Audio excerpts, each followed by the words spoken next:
to get this kicked off right now. Can everyone hear me okay? A little louder, please. But I don't see a volume button on here. Let me see this mic.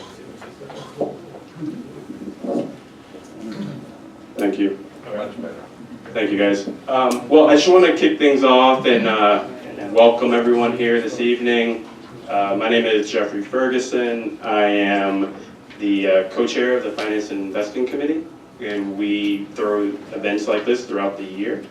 And when I say I'm the co-chair of the Finance and Investing Committee, that's for Columbia Business School Alumni Club, just to be clear. I want to give a special thanks to our panel.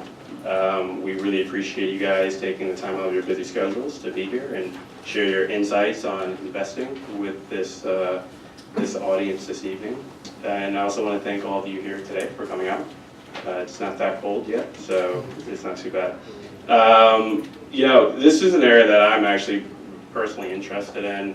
I'm hearing a lot these days about machine learning, AI, algorithms, things of that nature. So to sort of get a perspective on, you know, how does a person pick stocks in 2017 and all that data, all that information. It's a challenging environment, and so the insights of these folks here, I think, is going to be very telling. So I'm excited. I hope you all are excited as well. Just some housekeeping. One thing I do want to emphasize is that the comments here are off the record, and so anything that's said by our panel, please keep that in mind. We don't want any quotes taken out of context, preparing an article or anything of that nature. So we appreciate your adherence to that policy. So with that, I'm going to turn things over to Elliot Trexler. Hopefully I said that correctly. He is a Chief Investment Officer at Global Return Asset Management, and he will be our moderator this evening. So with that, Elliot. Thanks. Hi, good evening. Sorry. Good evening, my name is Elliot Trexler, and I'll be the moderator tonight. And a couple of things real quickly here. I would like to first, thank you very much for asking me to do this. I want to introduce the authors of the book, Paul and Paul. And most of you probably know the difference between them. But if you don't, I'll leave it to you to guess. One of them is a portfolio manager at Gabelli Funds. And one of them is an active investor and also a Columbia Business School Executive MBA professor who won the Dean's Prize for Teaching Excellence. And then we have Noah, who is a managing director at Incline Global, which is a long-short hedge fund, and is previously commented, my name is Elliot Trexler. So real quickly, before we begin, I want to show of hands, you're obviously all here because the book title interested you, or you were familiar with the topic, or one of the Pauls twisted your arm and said, you got to come tonight, we're trying to have a sellout night. Show of hands, who here are analysts? Okay, and portfolio managers. Anybody from the sell side? 1, 2. What about wealth management? Okay, robo side. Robo advisors, like anybody in that area, okay. So, another show of hands. Who here thinks active management's dead, or going to be dead in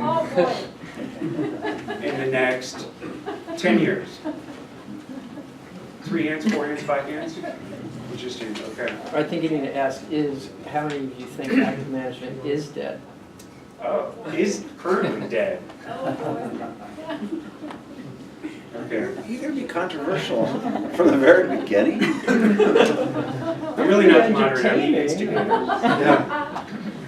So, obviously that's what we're here to discuss tonight, is how to survive an increasingly efficient stock market. And portfolio managers, analysts, sell side, are all faced with these challenges, and Paul, recognizing this, have written a book to address just that. So we are going to specifically discuss how is it that portfolio managers and analysts can gain an edge in the stock market, and create value for not only their fund but also their clients.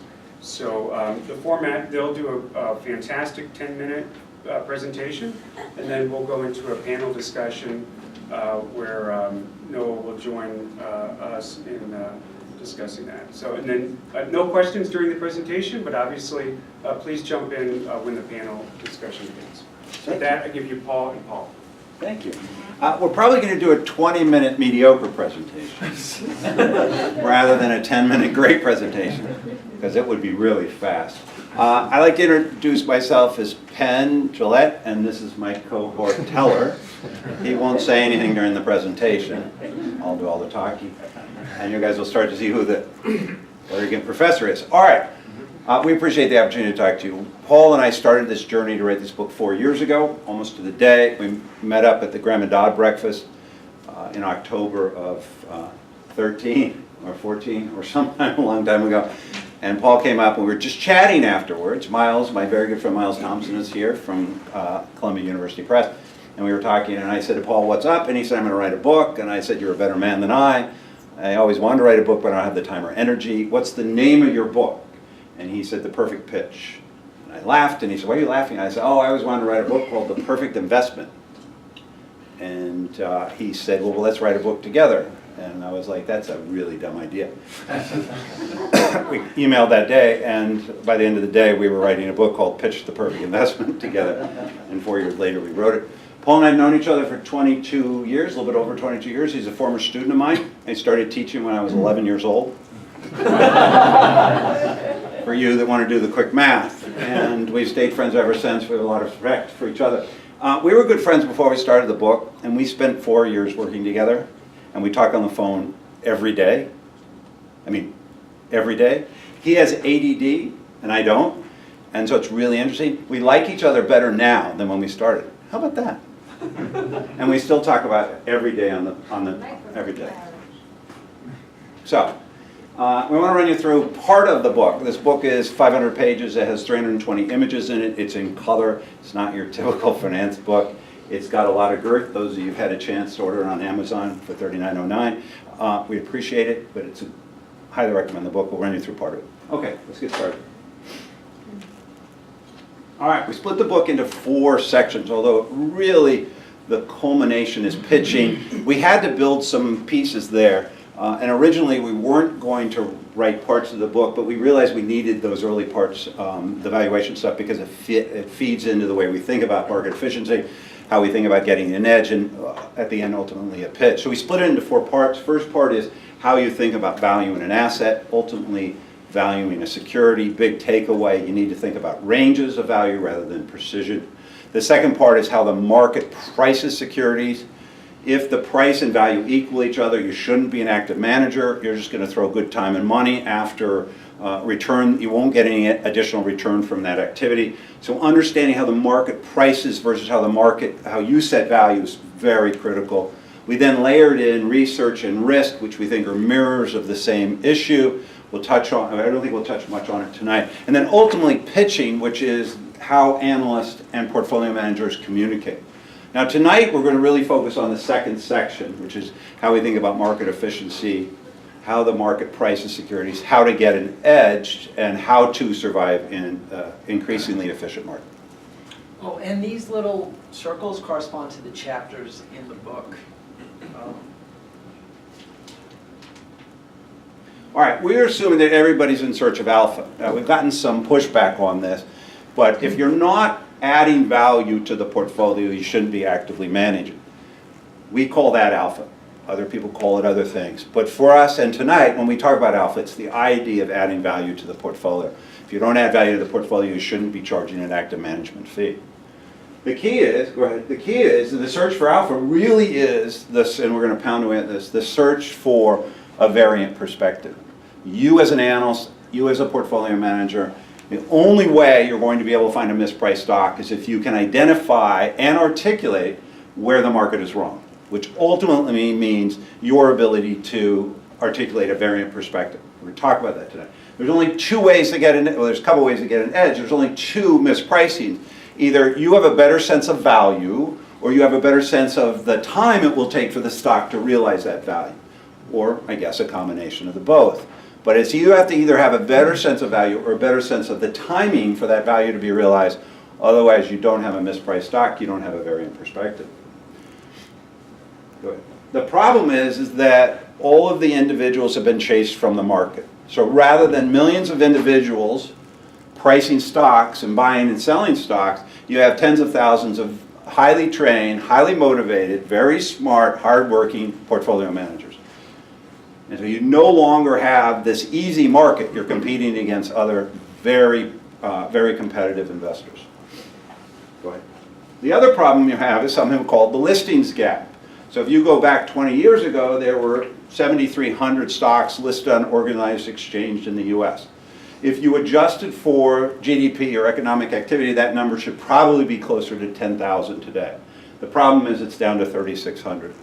So you have professionals, highly trained, chasing fewer and fewer stocks, which ultimately leads into what we'll call the paradox of skill. The only people left in the business are the people that are highly trained. We draw a parallel in the book to the world of poker. If you're going to win a poker match these days, you have to be a superb poker player. There are no fish left, there are only sharks left. That's what's happened in the stock market. All right, we start this section referring back to Gene Fama's work on market efficiency. Now, market efficiency is always a very controversial topic when you go talk to practitioners, where they generally say the market's somewhere between not efficient or it doesn't matter.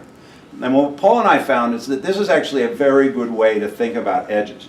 Because if you have a completely inefficient market, you actually can't get an edge. That is a chaotic market or a random market. There's no way to get an edge. You have to rely on market efficiency at some point. Ultimately, you want to buy an inefficiently priced stock and you want to sell an efficiently priced stock. So it really is about your relationship or your investment relationship to market efficiency. So we start with Fama, who clearly has done the best work, and he has this quote, which becomes very important, right? The efficient market hypothesis to be simply the statement that security prices fully reflect all available information. And what Paul and I did was tease that out as a way to look for an angle at coming at the market. Let's go to the next page. So it splits into three primary steps. First one is dissemination of information. That's the availability of the information. The second is processing of the information. And the third is incorporation or trading related to that information. So what Fama says, if all three steps are functioning well, you end up with an efficiently priced stock. So if you invert that and flip it on its head, it would then say, if we're looking for market inefficiencies, we know where to look. Either somewhere in the dissemination of information, the processing of information, or the incorporation of information. So we think that this is a very powerful framework to start to think about how you want to approach your analytical process, where you want to look for potentially edges, and where you're going to add value in the process. All right, one of the things we did, and Paul really drove this, is we talked to a lot of portfolio managers on a regular basis. Poor Noah was one of the ones, he got calls every morning at 7:30 from Paul, who would say, let me pitch you a stock and tell me when you're interested or not interested. And they kept debugging it. And through a multi-year process, we realized that portfolio managers function, guess what, is a mirror of market efficiency.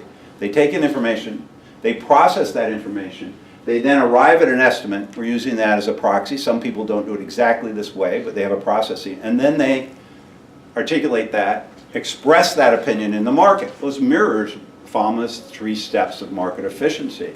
And what we further did is we realized when you're talking about the process of a model, it comes down to domain-specific knowledge, which breaks down into facts and experiences that you have. And so as you'll start to see, we're building the case of where you might be able to get an edge. But the three steps mirror what Fama's construct. Go ahead. Now, not surprisingly, from this, we concluded, and we'll argue in the book, that the way you get an edge is an informational advantage, an analytical advantage, or a trading advantage. Informational advantage is knowing something the market doesn't know. Analytical advantage is seeing something the market hasn't figured out yet. And a trading advantage is where you have a cost or trading advantage, where you can trade where others cannot trade or are unwilling to trade. The good news is we know where the edges come from. The bad news is there's only three of them. As Paul likes to say, there's not a fourth one hidden out there. So you either have an informational advantage, you know something the market doesn't know. You have an analytical advantage, you see something or you figured out something before the market has. Or you have a trading advantage. That's it. All right, information is the key driver for all this. We split the world into 3 primary buckets. Public information, that's the information that's available to everybody. It's out there, it's disseminated. Non-material, non-public information, that's information that hasn't yet been released to the public. And then this other area, which the material non-public. We're going to talk about that specifically in a few slides. But if you're going to get an informational advantage, it's got to be from one of these 2 buckets. It can't be from the 3rd one. But you have to be able to get information the market doesn't have. Go ahead. All right, we split this, we added kind of an overlay, if you will, between non-material, non-public information, and then what we'll call quasi-public information, which is information that is available, but you may have to spend money gathering it in some way. So we'll talk specific examples in a minute. And between the 2, they require money, time, energy, and money to acquire that information. So we're back to the beginning. If there's no difference between price and value, there's no reason to do